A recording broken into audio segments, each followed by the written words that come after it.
What a day to start with coffee.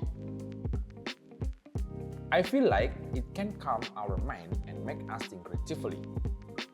Just like now, sipping this coffee got me thinking. How about I try designing a coffee shop logo of my own? It could be fun, right? I mean, we all love a good cup of coffee, so why not create something that represents that vibe? Hi coffee lovers! I'm Zaki, your go-to expert for all typefaces and designs. Today, I show you how I go from a simple idea to a sleek, professional logo for a coffee shop. Let's jump right into it. First thing first, let's set some design boundaries. For today's logo, the theme is vintage. I'm talking about something that feels timeless, classic, but still cozy and inviting. Imagine that warm, welcoming vibe you get when you walk into your favorite local coffee shop.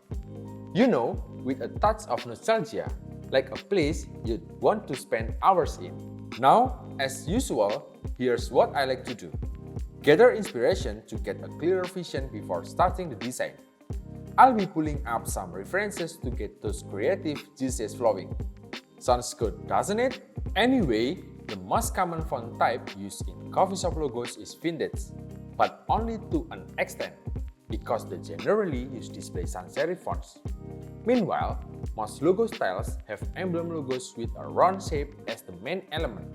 In terms of color, the tone is mostly brown with a few additional colors, such as cream or orange, adding contrast to the pattern. The logo would more or less be like this reference, and the font that would be utilized is sans serif font. Let's copy this to the mood board.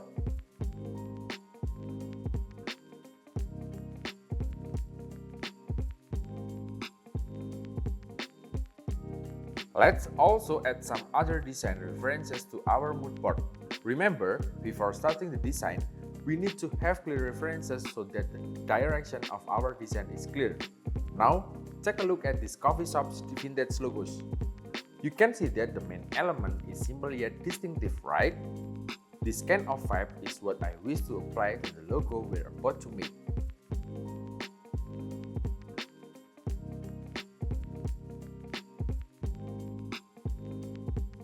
Next, let's choose the colors. Vintage theme logos often utilize warm colors that exude nostalgic and comfortable feelings like brown, cream, red, or orange. Alright, the colors would more or less be like this, simple yet appealing, aren't they? The first color is black, and then we add cream, beige, and dark brown. This combo creates a harmony that fits the vintage vibe of coffee shop logos. The next thing we need to do is add some typeface references. For this logo, it would be good to utilize a display vintage typeface with a strong vibe of sans serif. The first font for reference will be Last Tones. As usual, to get the font that I use in my designs, like this Last Tones font, you can visit our website dinstudio.com. Go to the vintage category and we can see and choose fonts that have a strong characteristic of sans serif.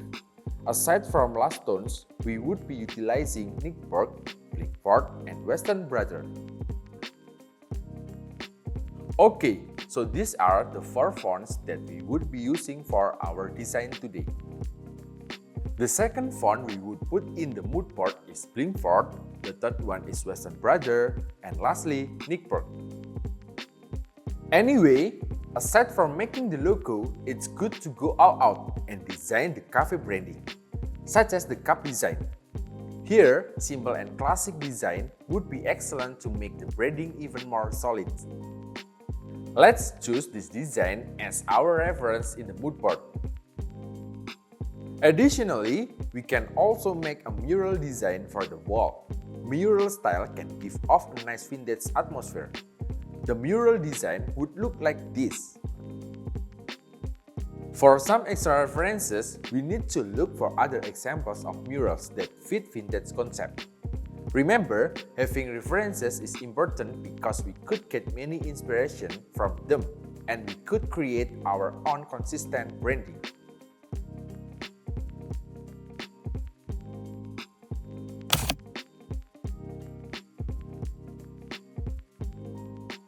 Alright, move to the design process. Because I've made the illustration on Procreate, the next step would just be to do a quick trace in Illustrator to make it a picture by inserting the illustrations we've made. After it's done, it's time to click the image trace. To have an optimal result, choosing a preset black and white logo is needed here. And after that, let's not forget to expand to change it to a vector object. To remove the white background, click twice on the background and go to the menu.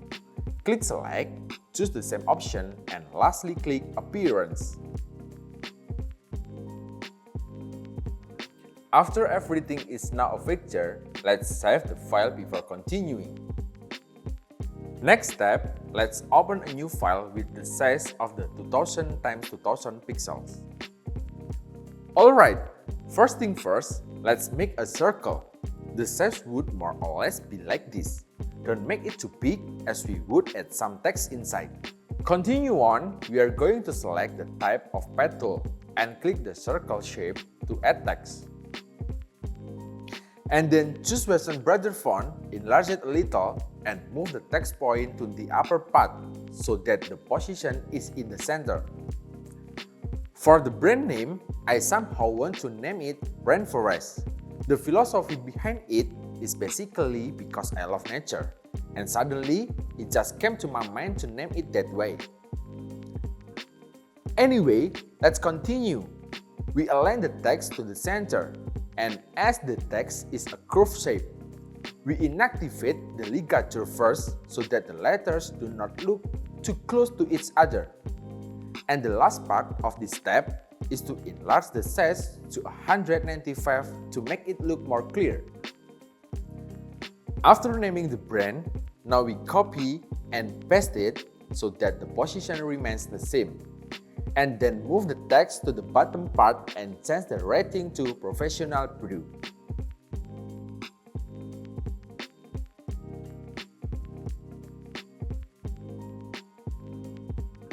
For the new text, let's make some adjustments by making it a bit bigger. Like this, it will make everything look clearer. Next, let's make a new circle again and put it in between the two texts. For this round shape, I made it as an outline and added a stroke with a thickness of 6. After that, don't forget to duplicate the round shape with Ctrl+C and V and enlarge it until it goes beyond the text and make adjustments on the space to make it balanced. The following step is to make another round shape. This time we made it bigger and put it in the middle, while adjusting it to fill the whole design and moving it to the bottom layer. To maintain readability, let's color the background gray and the text white. Let's duplicate the shape, make it smaller, and put it in the middle. The color would be changed to white. Here, we would be using the colors we've made previously in our mood board. For this part, the sense of knowing the right color for each element is important, so that we could achieve the best color combination that is in accordance with our initial plan.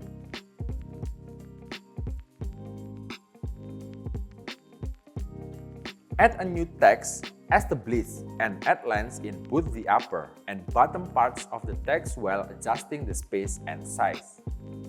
Duplicate the text and change it to the year of establishment. After that, we put one of the illustrations we've made before, adjust the size, and add an offset pad effect.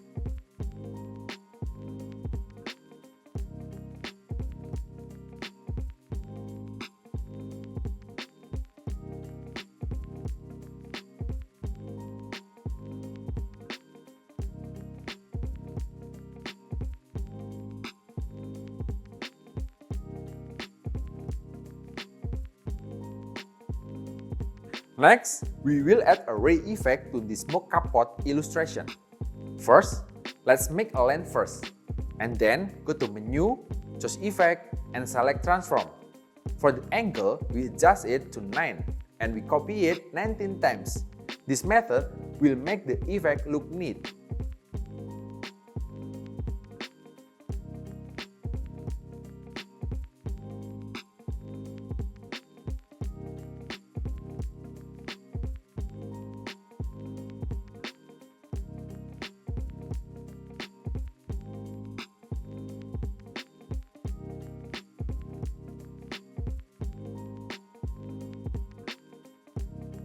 We would copy this artwork to make another version of this logo. This time, we make the background a bit darker. Here, adjust the color according to the color palette I've prepared.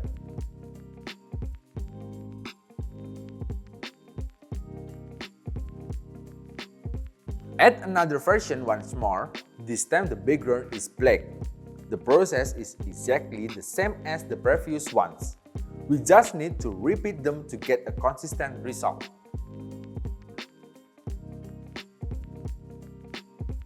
Alright, now we have 3 versions of the logo. Of course, we need to always remember saving our artwork, okay? Better be safe than sorry. So now, let's make the black and white version of them.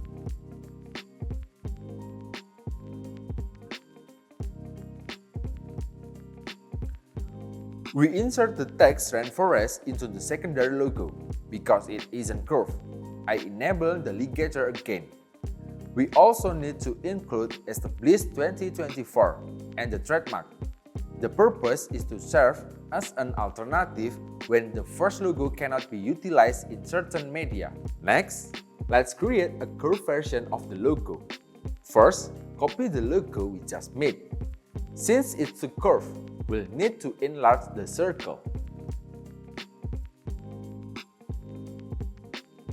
Now, add the text Professional Brew and adjust its size. And then, let's insert one of the illustration from our mood board. We would choose this one and position it between the 2 text elements. To fill in the illustration, let's add a shape below the illustration layer. Select Put Object using the Shape Builder tool and change their color to white. Then, add an offset pad to make it stand out more. Don't forget to add the text Established 2024. Alright, let's move on and add the brand tagline using Poppins font at the bottom. And let's not forget to include the coffee shop's address below the tagline for extra detail. Here we would have to create another version of the logo with a different layout. Add the text Professional Brew using the Vintage Bridge font and adjust its size. Feel free to use the open type features of this font and enable the ligature option.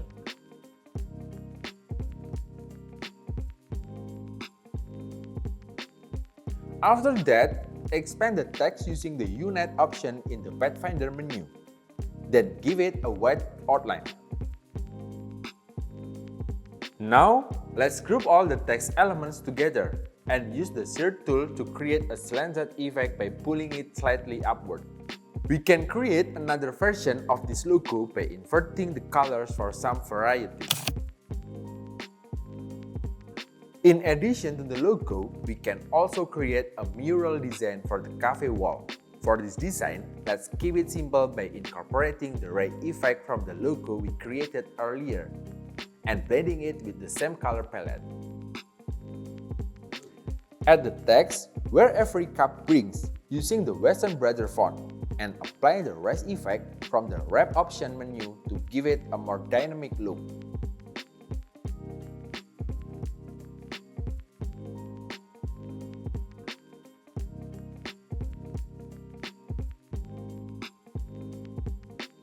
Next, add the text "Comfort and Joy" using the Vintage Bridge font, then adjust its position and size. After that, expand the text using the Unite feature in the Pathfinder menu, then apply a white outline and add the rise effect. Now, it's time to position the ray effect element in the center of the text. Move it to the bottom layer and increase its size. Copy and paste the text, then expand and unite it again. Place this below the original text and add an offset path.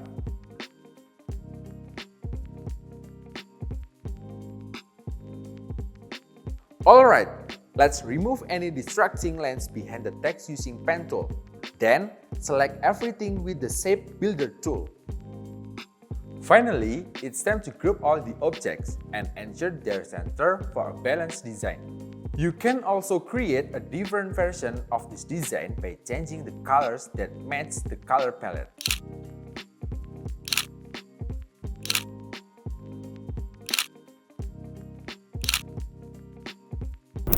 And there you have it, a coffee shop logo that I made with vintage style.